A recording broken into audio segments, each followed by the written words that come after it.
This is RedMagic 5S, and if it's not immediately apparent, it's one seriously beastly phone. But if I flip it around, it's also quite the looker.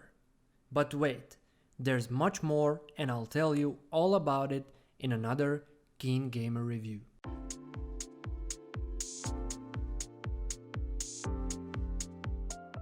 Before getting into the phone itself, let's talk packaging. Nubia really went all in on the gamer-esque presentation, and the package itself already sets your expectations for what you'll be getting inside. This comic book art style makes it clear right from the get-go that this is a phone made for gaming first and everything else second. When it comes to the phone itself, no matter which model of the RedMagic 5S you're looking at, the Sonic Silver or the Post Red and Blue featured in this review, you can't deny that it is a thing of beauty. The gradient shades of red and blue blend into each other to give it an absolutely amazing look that's further accentuated by the branding, which even has some RGB to make it even more eye-popping. Now, if that wasn't enough, the gradient colors are combined with a slightly curved glossy glass design to make the backside look even more amazing. Do you know how a phone looks its best when you look at it in the store under all those bright lights? Well, RedMagic 5S kinda looks like that almost all the time.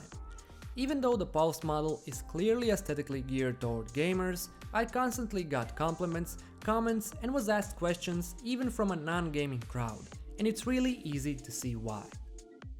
Now that pure aesthetics are out of the way, let's get into some other design features. To start off, as with many other gaming phones, the RedMagic 5S with its 6.65-inch display and 218 grams is somewhat of a chunky boy. It definitely isn't too big or heavy, but it could require just a bit of adjustment if you're coming from a significantly lighter phone. The entire phone features a glass over metal build that creates that weird trade-off where the phone feels entirely sturdy and premium, but also like the glass could break after a fall due to its weight. It's smoothly curved with no protrusions whatsoever, so while it's definitely ergonomic and comfortable to grip and hold, it can get rather slippery.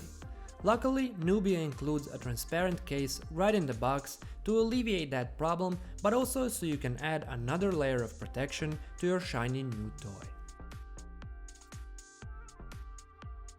Going around the edges, on the right side, you have the power and the volume buttons, the cooling exhaust vent, and two shoulder triggers used primarily for gaming. The right side features the fan intake, the 7-pin connector for the phone's accessories, as well as a small switch that's used to engage a gaming mode, which I'll talk about a bit later. Underneath you have the speaker grill, the Type-C charging port, and the SIM card slot, while on the top you have the awesome inclusion of the 3.5mm headphone jack. The downside to all the various openings, especially the one for cooling, means that 5S doesn't have an IP rating, so I definitely wouldn't expose it to anything more than a few drops of water. But now let's talk briefly about the design of the front panel. One thing you'll definitely notice about the display is that it has quite noticeable notches on both the bottom and the top. And while I initially took it as a negative, it's actually a smart choice on the part of Nubia, and one that has to do with the phone's gaming-centric nature. The phone is already beautiful enough, so notches don't take away from that, and they ensure you'll be able to securely grip the phone without your hands partially obscuring the edges of the screen. When it comes to that, the RedMagic 5S features a 6.65-inch AMOLED with a FHD Plus resolution. On top of that, you also have the insane 144Hz refresh rate and a 240Hz touch sampling rate. I'll go into details later, but these specs essentially instantly make it one of the best and fastest displays in any smartphone currently on the market. Merely looking at it, it's definitely big, bright and fast. The colors look very realistic, the outdoor visibility is excellent, and just navigating the UI is insanely smooth and snappy. The speed in particular is something you'll notice if you're coming from a non-gaming smartphone, as 144Hz was up until recently reserved only for desktop gaming monitors. Suffice it to say that you won't appreciate these capabilities to their fullest extent if you aren't a gamer. While it will make the simple act of navigating the UI, surfing the web or watching videos into somewhat more enjoyable and prettier experience, the responsiveness of high-touch sampling and the speed of high refresh rate will only ever come into play for high-performance, fast-paced gaming experiences. One thing to mention is that the phone isn't set to the maximum refresh rate out of the box, and you need to navigate to the settings in order to make it happen. Once you do that, the phone will dynamically switch between 90 and 144 Hz, depending on what you're doing to conserve the battery and provide the smoothest possible experience. If there's one thing that I can't describe in superlatives for this phone, it's the camera. Don't get me wrong, the triple camera setup here can still take some great photos and record some high quality videos, but it definitely isn't comparable to cameras found in newer or even some older flagship phones. Here you have the main camera that uses Sony's IMX686 64 megapixel sensor along with an 8 megapixel ultra-wide and a 2 megapixel macro camera. The pictures across all three look great only in ideal lighting conditions, but as soon as it gets too dark or too bright, you start to notice the noise, the overuse of sharpening, and generally the software working too hard to compensate for conditions. The dedicated night mode somewhat alleviates the issue of noise for images taken in poorly lit conditions, but the images lose a ton of details with faraway objects becoming noticeably soft and blurry. What I definitely noticed across all three cameras is that they do colors amazingly well. Compared to snapshots on a couple of other phones, which usually tended to oversaturate them, the colors on the 5S look the most akin to real life without the need to mess around with settings. In terms of overall quality, the front-facing 8 megapixel camera is somewhat of a mixed bag as well. While it's also capable of producing natural-looking detailed images, things get noisy as soon as the lighting conditions are not ideal. I also had an issue of selfie portrait mode not working as intended and producing images without the blurred background no matter the camera settings. As I'm told by RedMagic, this is a known software issue which they are actively working on fixing in the near future. When it comes to videos, 5S is one of the few smartphones capable of recording them at up to 8K resolution at 30 frames per second.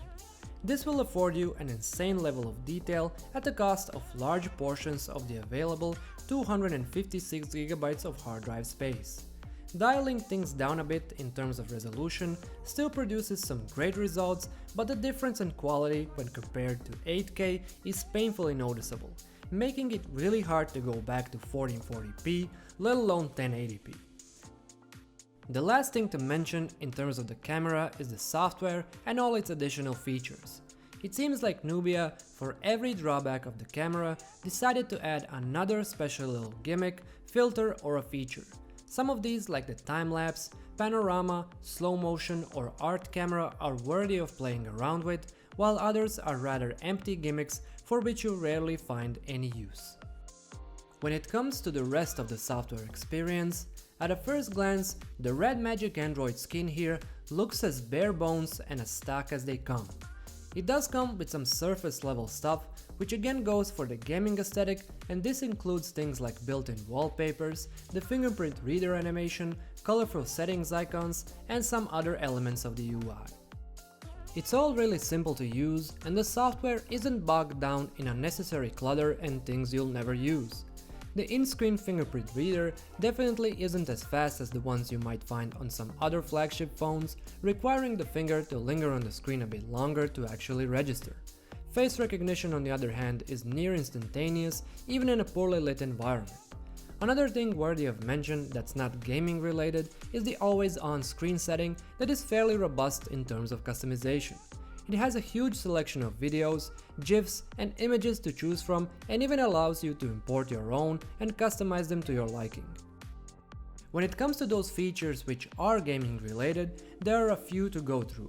The first one has to do with the most outstanding feature of the 5S, and that's its Trinity Cooling system, which combines a liquid cooling pipe with an active internal fan. The cooling kicks in when playing games or charging, and you can choose if you want to have it constantly running at maximum speed or if you want it to adapt to the CPU temperature. The maximum speed does get somewhat loud, but it helps keep the phone exceptionally cool during even the most hardware-intense games.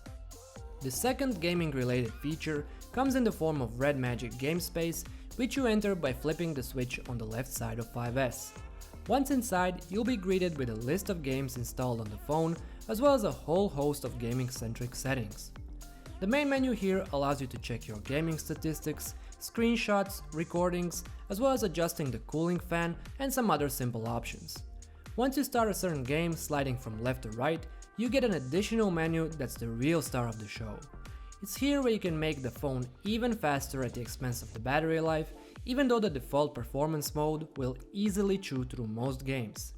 You can also record screen macros, add an aiming assist reticule in the middle of the screen, and much more. Still, probably the most standout feature of the game space is that it allows you to customize what the shoulder triggers do and how they behave. You can easily designate each of them to act as any on-screen controls, customize how sensitive they are, and if you want them to provide you with nice little haptic feedback. All in all, when these options are properly utilized for a game, they make all the difference, especially in first-person and third-person shooters. Once you start racking up kills in Call of Duty or chicken dinners in PUBG, you'll never be able to go back, since the triggers, in combination with the software, offer a seamless solution that feels natural to use without you needing to buy an additional accessory or a controller to fully enjoy mobile gaming. Just keep in mind that the triggers, advanced cooling options, and all the game enhancements are usable only if you add and start them from within the game space. After all of that, let's talk about performance. RedMagic 5S is equipped with a Snapdragon 865, and while that was surpassed in performance by 865 Plus, it's still a flagship level, chew through any task type of chipset. You also have a 16GB of super fast RAM and UFS 3.1 type storage that can make loading in games go by just a bit faster. Already, just by going by these specs, you know you have one seriously beastly gaming phone. Now add to that the awesome cooling system and the fan that slows down the onset of the CPU throttling, and you know you have an absolute performance champ. Every benchmark software predictably placed the 5S at the very or near the top across all the categories. Of course, since you'll rarely put your phone through the same level of torture as the benchmarking tools, let's talk about how it performs at an average usage level. Firstly, it goes without saying that the 5S will run any mobile game with no issues, regardless of their graphical fidelity. The games I went through were some of the best looking the Play Store has to offer. These were games like Call of Duty, PUBG, Black Desert Online, Darkness Rises, Asphalt 8 and Dragon Raja, just to name a few. Nearly every game consistently ran at peak performance even without any GPU or CPU enhancement modes. Not only that, but the phone was able to maintain this throughout my long gaming sessions with little to no heating of the back panel. The only issue is that the screen present in 5S is ahead of its time when compared to the games on offer. While the 144Hz refresh rate definitely offers a more smooth overall experience, there's rarely any Play Store game that can take full advantage of that, since most are capped at 60 frames per second. While that's somewhat disappointing, the fact that 5S maintains that buttery smooth 60 frames per second for however long your play session is an achievement in of itself. When it comes to the battery, the 5S has one with 4500 mAh that can be both great when the phone is used casually and somewhat lackluster when heavily used for gaming. When used simply for calls, texting, browsing and videos, it can easily last 2 and sometimes even push for 3 full days. As a matter of fact, reducing the refresh rate to 90 or 60 Hz will definitely make it last that long, and while that's absolutely amazing these days, I consider it an absolute waste having a 144Hz screen without even using it. The excellent battery endurance reduces somewhat dramatically once you start using the 5S heavily for gaming. While you can get away with 2 days without running out of juice by partaking in a match or two of Call of Duty here and there, playing it continuously will drain the battery after 4 to 6 hours. My mobile gaming sessions usually don't go over an hour, so this wasn't really a problem, but it's something to keep in mind if you absolutely love your gaming on the go. One last thing worthy of mention in terms of battery is the charging. While 5S supports the super fast 55 watt charging, Outside of China, you get a measly 18-watt charger, which takes around a disappointing hour and a half to get the phone from 0 to a 100% charge. All in all, what more can I say? Even though RedMagic 5S isn't the most significant upgrade over the RedMagic 5, it's still one great gaming-centric smartphone. While non-gamers probably won't appreciate some of its best features, even for them, this would be a completely viable purchase since the phone is a real looker with some true flagship specs sitting under the hood. While it's by no means cheap, costing around $579 US, it's arguably one of the best performance for money smartphones out there. Consider the fact that the only phone that's slightly more advanced than the RedMagic 5S costs around $1,000 US, and you get the point.